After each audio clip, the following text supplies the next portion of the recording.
Salve a tutti. Da qualche settimana abbiamo cominciato a postare questi video su YouTube sostanzialmente per i miei allievi, ma diciamo la cosa si è un po' allargata. E molte persone mi stanno chiedendo perché sto facendo questa cosa, perché spiego, come sono arrivato a ragionare in un certo modo sulla musica. E quindi ho pensato, invece di fare un video ex novo, di postare il video di un intervento che ho fatto a un congresso sulla voce a Roma, mi sembra nel 2012, dove raccontavo proprio questa cosa facendo degli esempi, ed è un video a cui sono affezionato, in cui secondo me dico queste cose in maniera molto simpatica, insomma. E quindi ve lo ripropongo, il congresso di vocologia, il Diva, a Roma. Un ascolto.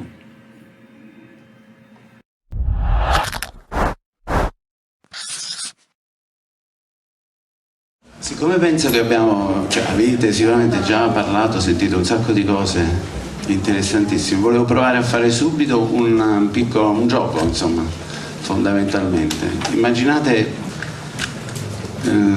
che una nota sia un volto, un personaggio, e che l'armonia sia la luce che la illumina, e che quindi può cambiare la percezione di quello che uno vede, il contenuto emotivo di quella semplice singola nota. La nota è questa, si chiama Do. Ho bisogno che voi la cantiate.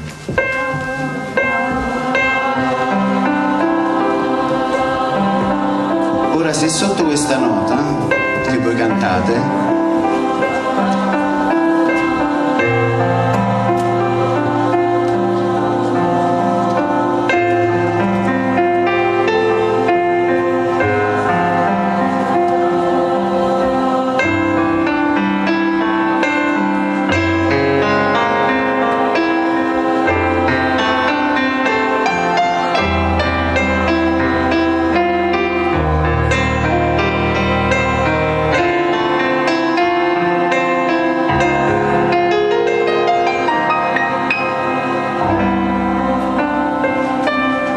succede una cosa, no?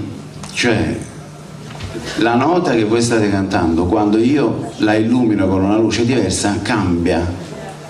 Questa è una semplice esperienza di percezione del significato di melodia e di armonia. E io non so quanti di voi, so che molti di voi sono cantanti e quindi già sanno queste cose, ma probabilmente qualcuno non lo è, qualcuno è un medico, qualcuno è un'altra cosa.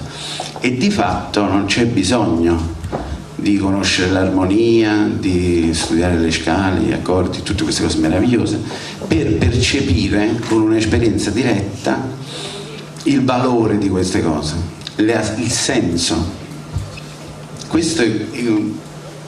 Cominciare così significa dare un senso a quello che vorrei raccontare. Io sono nato quasi mezzo secolo fa, ho studiato musica classica per un sacco di tempo, a 20 anni sono stato folgorato dal jazz e ho iniziato a cercare disperatamente qualcuno che mi spiegasse come funzionava questa musica, perché mi prendeva proprio nello stomaco.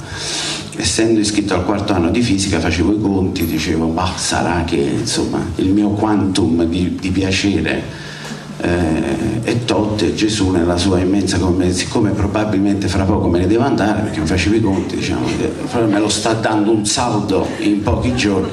Poi mi accorsi che non era così, nel senso che io sopravvivevo tranquillamente, e quindi capii che non era un saldo, era un potenziale. Cioè, nella mia vita c'era la possibilità di provare emozioni che io non avevo mai provato, di un'intensità enorme, e quindi ho iniziato a cercare e diciamo ho incontrato il primo grande impianto didattico, che è l'impianto mistico. Cioè, il concetto si spiega con una frase: o ce l'hai o non ce l'hai. Questa è. Quindi praticamente, al volere, diciamo, anche dispettoso a volte di un Dio che aveva concesso a qualcuno sì e a qualcuno no, io ero tagliato fuori, perché io vedevo mio padre che suonava le canzoni napoletane, io non riuscivo a trovare neanche un solo mio, cosa che conoscevo essendo nato a Napoli, e quindi non mi arresi, però iniziai a cercare, sono girato tutta l'Italia. In Italia più o meno erano tutte varianti mistiche. A questo punto mi sono informato, mi dicevano che quelli bravi stavano in America, ho preso l'aereo e sono andato in America.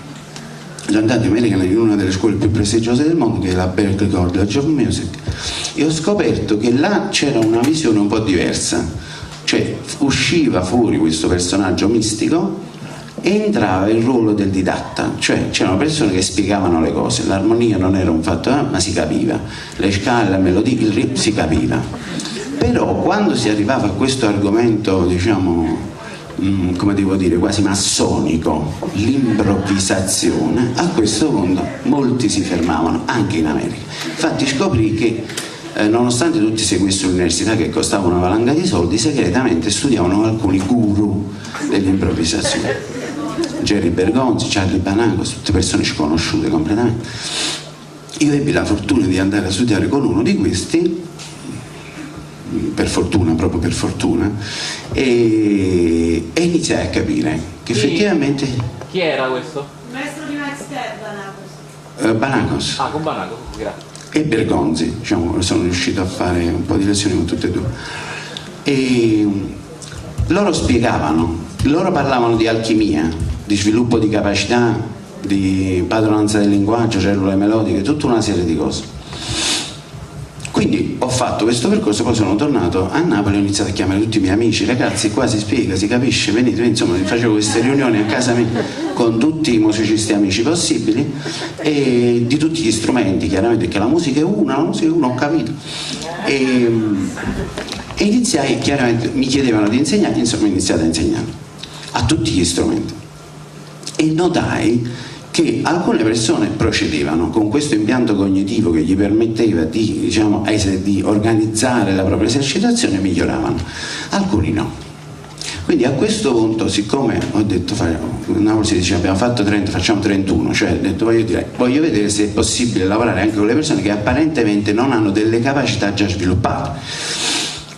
Quindi un passaggio c'era stato, non è Dio ma è la natura, tu come sei fatto, quello che hai vissuto, il tuo ascolto, la tua memoria sonora, tutta una serie di cose che ti danno delle capacità. Però ci sono delle persone che a 20 anni queste capacità non ce l'avevano, io per esempio non ce l'avevo queste capacità, e quindi iniziai, anche per interesse mio, iniziai a lavorare, a cercare delle spiegazioni e iniziai a capire delle altre cose, e cioè che la cosa era semplicemente, come dice un famoso scienziato della didattica che si chiama, mi pare, Ausubel, che è un nome che non so pronunciare, che dice l'intero impianto della didattica si può riassumere in un solo principio: appurate cosa l'allievo sa fare, non cosa non sa fare, cosa sa fare, cioè quali sono le conoscenze e le capacità che ha già sviluppato.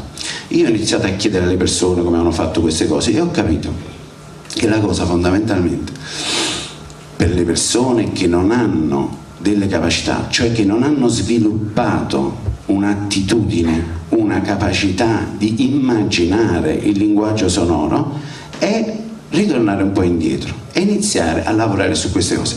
La prima cosa, l'orecchio, che non è un dono, è semplicemente una capacità. Infatti io mi chiedevo sempre, infatti lo chiedevo pure alle lezioni, dice, perché l'orecchio non si sviluppa, l'orecchio è un dono di Dio. Guarda, l'orecchio è una semplice decodifica dei suoni. Voglio dire, tu quante persone riesci a riesci a riconoscere la voce attraverso il telefono senza che ti dicano il nome? Tantissimi, guarda, più di 10, sì, più di 20, sì, le note sono 12, voglio dire. Cioè, probabilmente, se tanto mi dai tanto, la cosa si può fare. Allora, e qua iniziai a vedere una serie di cose e scoprì un altro, diciamo, forse segreto, che non è tanto quello che i ragazzi non sanno fare o le capacità che non hanno sviluppato, ma quelle che hanno già, che creano difficoltà. Allora, per esempio, quanti di voi più o meno conoscono, diciamo, se io dico la scala di Do? Caspita, domanda più difficile. La scala di Fa? So di più quelli che sanno fare questo, un miracolo. Ok, allora faccio un esempio, allora mi posso permettere di fare questo piccolo esempio. Il modo con cui si insegna l'elettronica parte dagli intervalli melodici in genere, cioè significa che per capire cos'è un intervallo si canta l'intervallo. Allora, per esempio, si canta questo intervallo. Ok, questo è un intervallo di sesta, ti dicono, ok, e dicono una cosa parzialmente vera. La distanza fra queste due note è un intervallo di sesta, ma siccome l'orecchio ha delle capacità prodigiose e nel momento in cui tu suoni due note, l'orecchio disegna un panorama tonale, significa che cerca la scala in cui queste due note sono presenti e con il basso più vicino. Quindi quando uno suona queste due note, l'orecchio fa, diciamo, per dire, cerca la tonica, ma è un esempio, diciamo, volgare, però così fa l'orecchio. In questo panorama tonale la nota che noi abbiamo cantato come sesta non è la sesta, è la terza. Cioè le due note sono do, la, ok? Allora do, la in fa sono la quinta e la terza. La scala di fa e fa, sol, la, si bemolle, do, re, mi, fa, la quinta è do, la terza è la. Quindi si associa un'informazione errata, il suono di questa nota si chiama sesta ma non lo è la terza. Per cui quando facciamo gli attaining, io sono do e io dico questa, quelli che hanno fatto quegli esercizi dicono è la sesta, non è la sesta, è la terza. Mi sono riuscito a spiegare. In questo tipo, in questa piccola cosa, che cosa succede? Succede che il nemico, quello che ci crea il problema, non è l'assenza di capacità, ma una capacità già pregressa che viene ignorata e che quindi lavora contro quello che stiamo facendo. Mi sono spiegato? Quindi nella mia vita io ho incontrato 3 tipi di approccio didattico: l'approccio mistico, l'approccio direttivo e l'approccio personale, cioè centrato sulla persona che hai di fronte. I grandi didatta, c'è qualcuno che forse Banacos l'ha sentito nominare, è il maestro di Danilo Perez, di Macchia Esterna, insomma di gente prodigiosa, era accordarsi sulla persona, cioè solo su quella persona. A questo punto ho iniziato a cercare altro, cioè, quindi il concetto della relazione. Che cos'è una relazione? In come si cresce, e allora ho trovato una serie di fonti che mi hanno chiarito, credo, questo concetto. La crescita avviene solo all'interno di una relazione funzionale a quella crescita. È una relazione funzionale alla crescita, è una relazione in cui si cresce da entrambe le parti. Quindi il maestro che vuole indicare, far crescere l'allievo, deve, come recita la famosa pubblicità della Barilla, parlando dei bambini, dice: il modo migliore per farli diventare grandi è crescere con loro. Questa, non so se l'avete mai sentito, comunque è una famosa pubblicità della Barilla. Quindi io ho iniziato a sfidarmi su tutto quello che i ragazzi non riuscivano a fare, e quindi a chiedermi che cos'è la musica. La musica, in parole povere, non tanto povere, devo dire, ho detto una fesseria, la musica si può definire semplicemente come un linguaggio non verbale a significato emotivo e significante sonoro. Cioè ogni linguaggio comunicativo ha 2 cose grosse: una cosa che porta, che è il significato, e una cosa che conduce questo significato all'altro, che è il significante. La musica è un linguaggio particolare perché significato e significante sono in realtà la stessa cosa. L'emozione si incarna nel corpo e di fatto si manifesta con una postura, una conduzione del corpo e con un'emissione sonora. Quindi è come se fosse come la scrittura che fa, come si chiama, quella là con i disegnini, insomma, diciamo, no? I geroglifici, cioè il segno aveva una stretta relazione con il significato. A questo punto vorrei fare un altro esperimento, cioè invece di voi mettete una nota e io metto un accordo, facciamo un'interazione diversa, cioè io metto un accordo e voi mettete qualsiasi nota volete, no? Quindi creiamo una relazione, io affermo, voi rispondete e da quello che voi rispondete io continuo. Proviamo. qualsiasi nota vi viene in mente, qualsiasi cosa.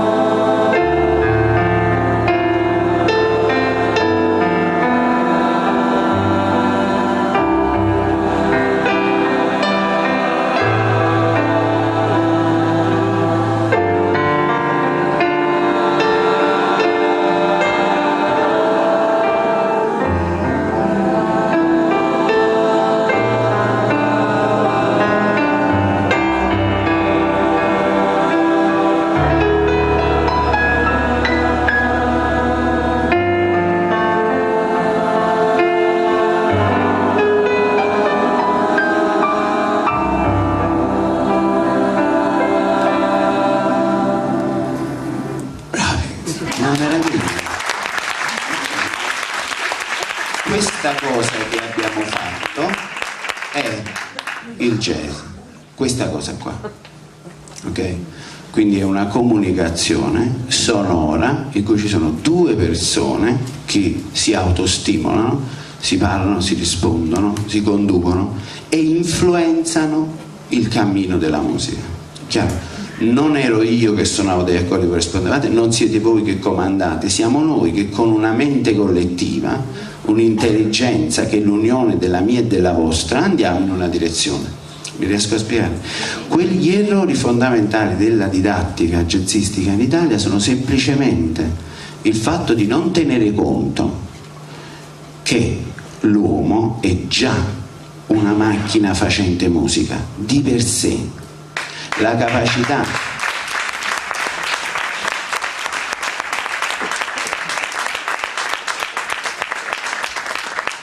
non c'è bisogno di maestri che dicano agli altri quello che devono fare, c'è solo bisogno di persone che gioiosamente condividono il piacere della crescita con altre persone più o meno giovani di loro.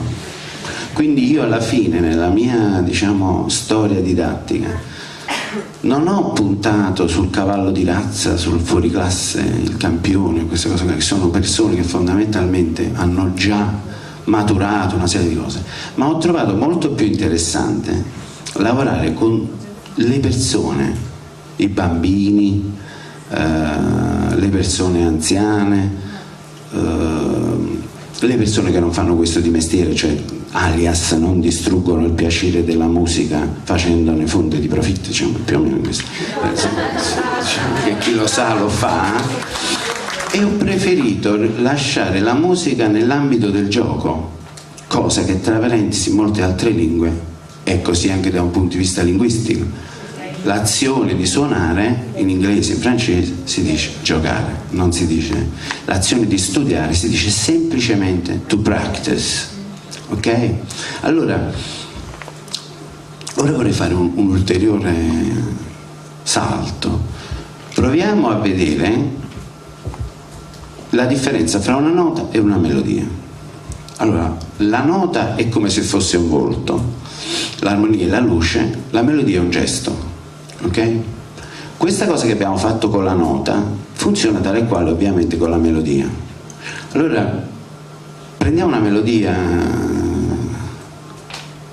fra Martino Campanà, la sapete questa? Cioè, sentite.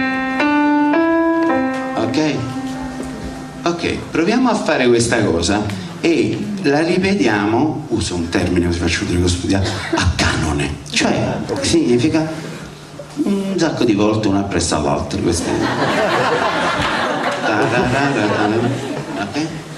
E vediamo che cosa succede se io inizio a cambiare gli accordi insieme a voi. Ora, siccome quello che stiamo facendo è jazz, la melodia è uno spunto, se poi a qualcuno gli parte una necessità insopprimibile di cantare qualche altra cosa, a noi ci fa solo un grande piacere. Ci siamo? Ok, proviamo.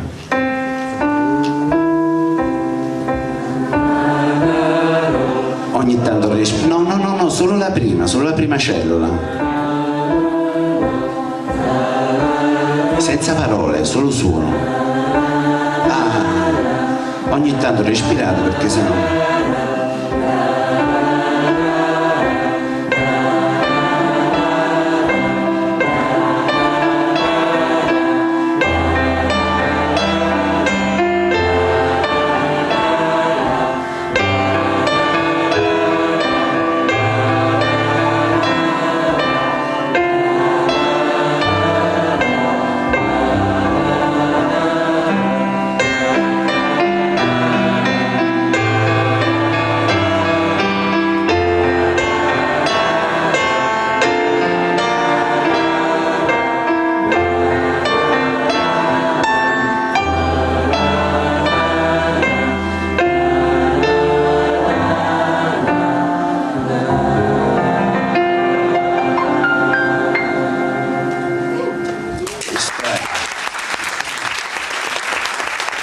Siccome so che la mattinata è stata lunga e vogliamo tutti andare a mangiare, io vi dico solamente questa, vorrei chiudere con questa frase che non è mia, è di un uomo che io rispetto moltissimo, che si chiama Feldenkrais, e che dice all'inizio delle sue lezioni: io non vi posso insegnare niente, vi posso solo ricondurre da voi. Secondo me questo è il principio del rapporto di crescita fra due persone. Bravo!